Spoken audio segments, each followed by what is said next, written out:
আমি কি চাই মাসলে হল সে খোদা মুর্দর মা ফাতেমার কথা কিছু গাইয়া শোনায়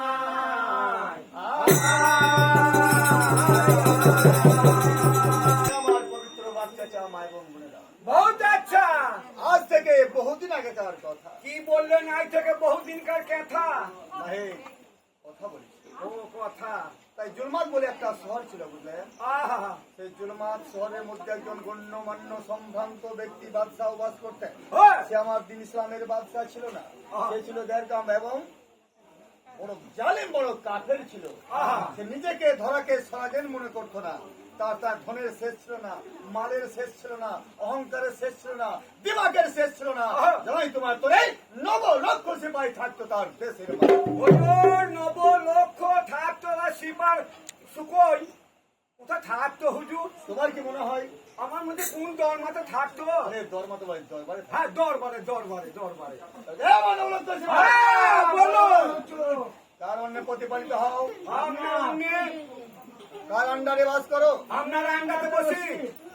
আরে আন্ডা তো ভাই আন্ডারে ও, তাহলে আমি তোমাদেরকে জীবিকা নির্বাহ করছি হ্যাঁ। আমি তোমাদেরকে বেতন দিচ্ছি হ্যাঁ। আমি তোমাদেরকে চাকরি দিয়েছি হ্যাঁ। এই হ্যাঁ, উপাসনা কার করো আল্লাহ আল্লাহকে চোখে দেখেছো না কেউ দেখেছেন আল্লাহকে চোখে না গো কত জোয়ান দেখেছেন না। কত মোটা দেখেছেন না। তাহলে আমি যতদিন সিংহাসনে থাকবো হ্যাঁ। এই নই রাখারের পুজো তোমাদেরকে আমি করতে দেব তাহলে কি করতে হবে হুজুর? কি করতে হবে? তাই তোমাদের খেতে মারতে তাই খেতে মারতে উঠতে বলতে আমার নামটা তোমাকে পরিচালনা করতে হবে। কি বলে করতে হবে? দোহাই বাবা গরিব কোথায় আল্লাহ খোদা দোহাই বাবা গরিব কোথায় আল্লাহ দাঁড়ান আমরা হেড করে দিই। হ্যাঁ হেড করো।